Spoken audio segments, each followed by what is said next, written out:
Hey everybody, it has been a marathon of a day. I just got home from work. It's about 5:30 and I'm going to try something I've never done before. I'm going to try to can 2 different things tonight. So we finished cutting my deer this morning. So I have all of the roasts and the tenderloin in here.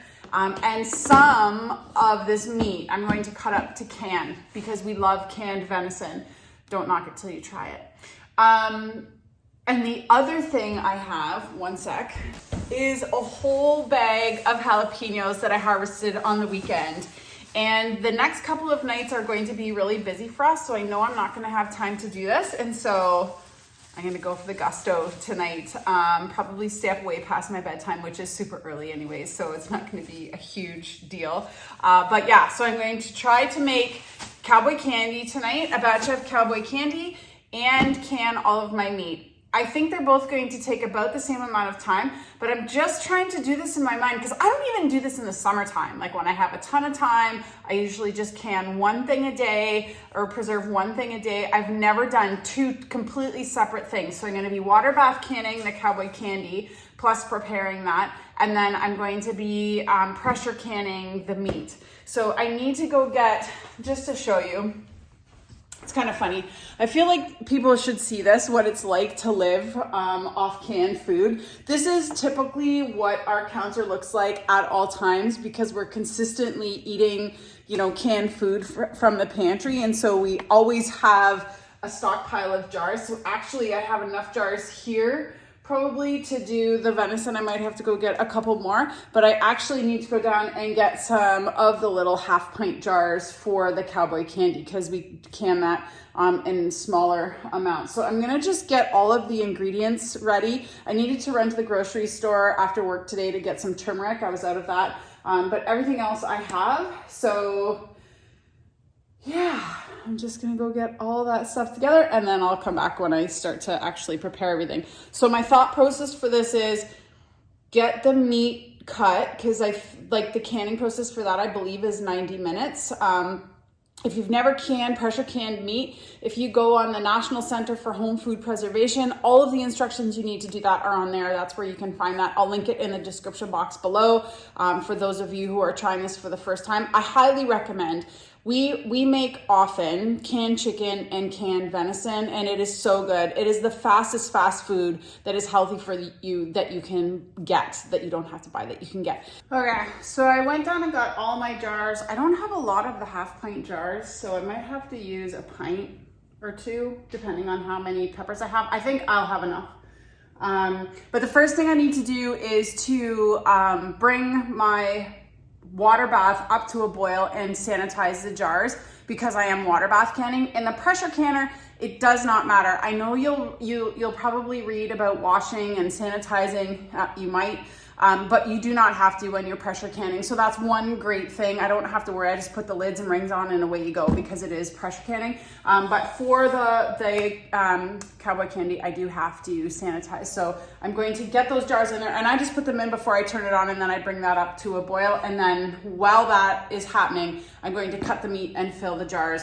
And this year we are going to add steak seasoning. I hope I have enough to the jars. So my all-American pressure canner can fit 6 quart jars in the bottom level and I think 8 or 9 pints on the top level. So I'm gonna completely fill it. And then the rest of the meat I'm going to package and we're gonna have the tenderloins for dinner tonight. And then that will be the venison done until we make sausage. So, oh man, this is gonna test my tenacity for sure tonight. So we have 2 steak seasonings. One is called Spicy Pepper Medley and the other one is Montreal steak. So I'm gonna use some of both. That'll be fun. And I didn't even look back on my old video to see how much I use. I think I'm just gonna use maybe 1/2 tablespoon of each. That should be plenty. Yeah, I'm gonna use about that much, 1/2 tablespoon of each in each jar.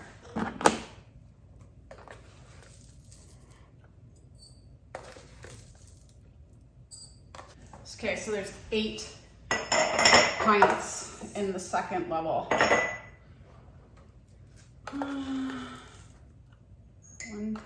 Oh, not as much in the little ones. So let's do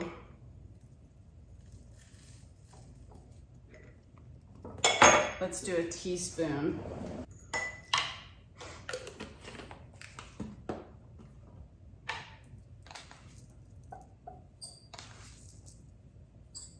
My friend introduced me to these new kind of chocolate bars. They're organic and they have coffee beans in them. Watch out. I ate some today because I knew I was gonna come home and do this. So I should be all right. All right, I'm not even gonna wash those. I'm just gonna like wipe them off. Good. Now let's cut some meat. There really is nothing better than a tub full of fresh venison. I'm not kidding you folks. Like, it makes me so happy, so happy, so happy and grateful. All of those things. Okay, here's my tenderloins. So I gotta keep them separate, but we just left some big chunks of meat that I'm just gonna chunk up in here. The only thing you have to remember when doing this job is that when you're filling your jars, you want to leave about 1 inch of headspace at the top of the jar, and it cooks down quite a bit. It's funny, when I was down there getting all of the tools that I needed for this job, I just quickly had a peek on the shelf to see where we were at as far as how much canned venison. And I thought we had way more left than we actually have. There's only 4 jars left. So Brian has been eating it a lot as well. Usually we do it for convenience meals when one of us is away, one or the other is away. So you want to cut your meat into about 1-inch cubes like this, and then you just add them to the jar. You don't pack them in, you don't pack them down, you just kind of plop them in. And essentially what happens is they cook in their own juices in the jar.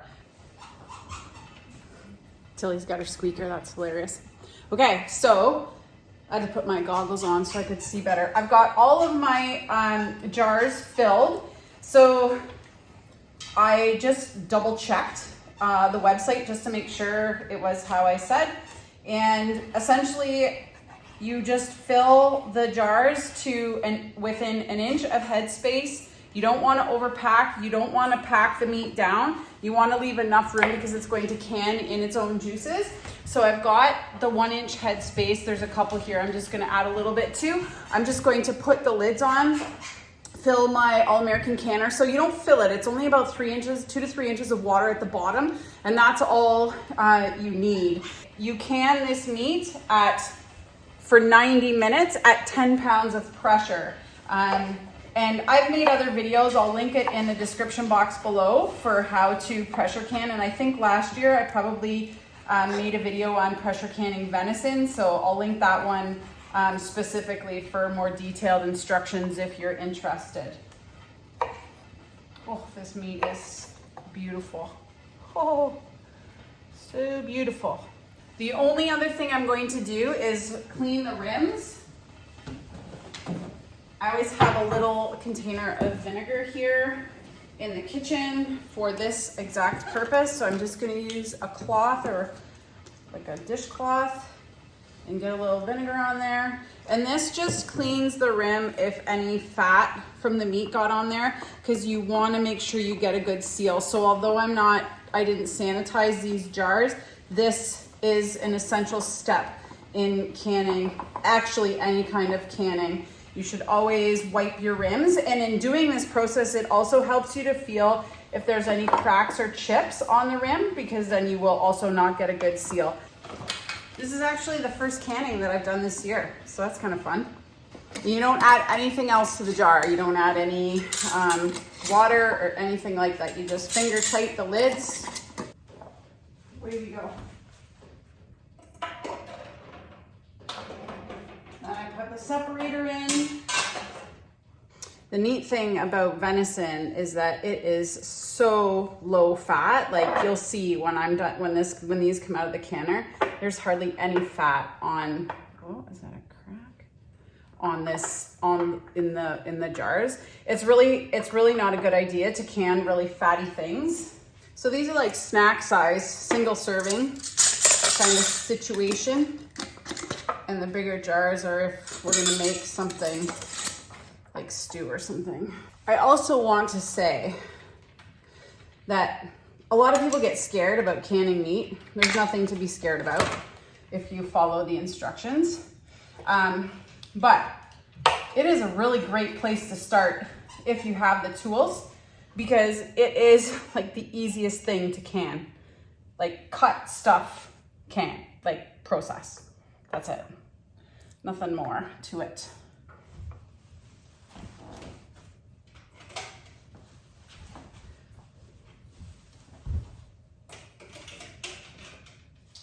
Okay, now, not all pressure canners are the same, but if you have an All-American, before you start to can, you just have to make sure that this little vent is open. So I just look through it, make sure I can see through it, and then I know it's good. So we're gonna put the lid on the canner. We have to rim it with oil. So I just use avocado oil or olive oil. Those are the two oils that I use. So I'm gonna do that. My next step is to get my peppers washed. I've already got the syrup, and I'll link the recipe below for you if you want to try to make this. These were from my garden, and like I got to do something with them or I won't. And I already have a bunch frozen, so I'm just going to give them a wash here. So the syrup is made with cider vinegar, a ton of sugar, although not a lot of it actually goes in the jars. Brian just got home from work. So basically what I have to do is prepare the peppers, and what I like to do is use a food processor to chop them up. So that's what I'm going to do. But first I have to clean them and then take the stems off. And I have to be careful not to touch my eyeballs. I'm doubling the recipe because the recipe calls for 3 pounds of jalapenos and I have 6. I think every good thing is going to happen here at once, but I've taken all the tops off my jalapenos. I'm just waiting for the syrup to boil. I got to bring this to a boil. And then the process, once it comes to a boil, is pretty quick. Really, you only boil the jalapenos for 4 minutes, and then you can them up. So it's gonna happen. It happens pretty quickly.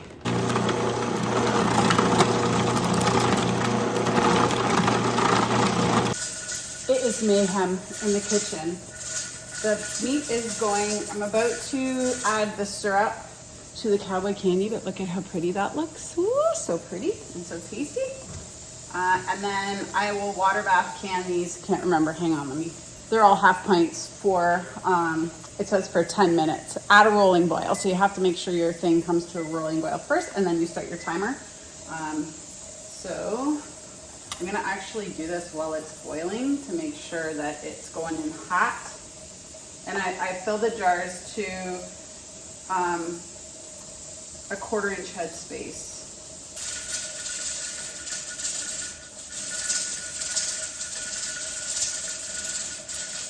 These are super sticky, so I have to make sure I wipe them really well.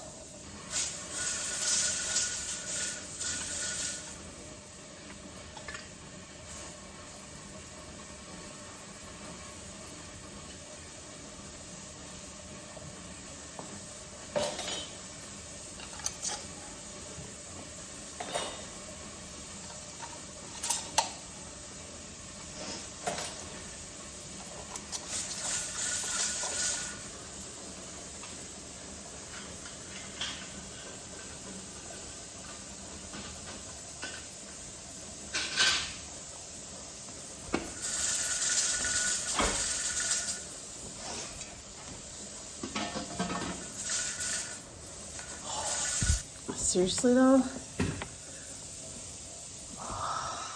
Oh. I remember a saying from someone, my old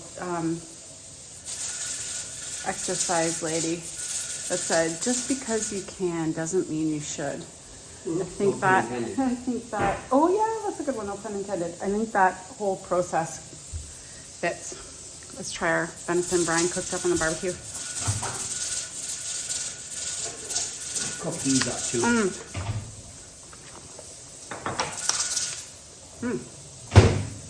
Canned potatoes, canned carrots.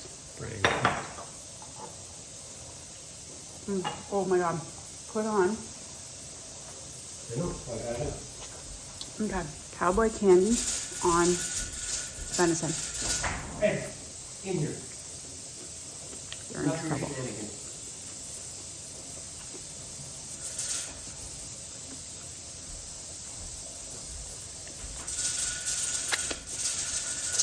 So good.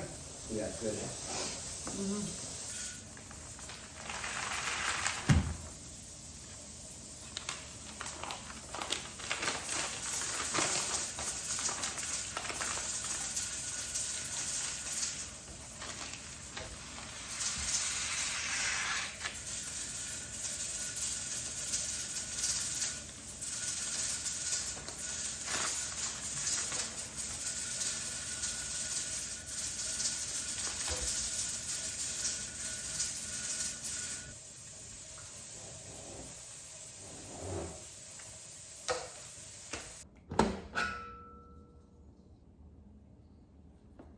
That's what it looks like up close. Oop.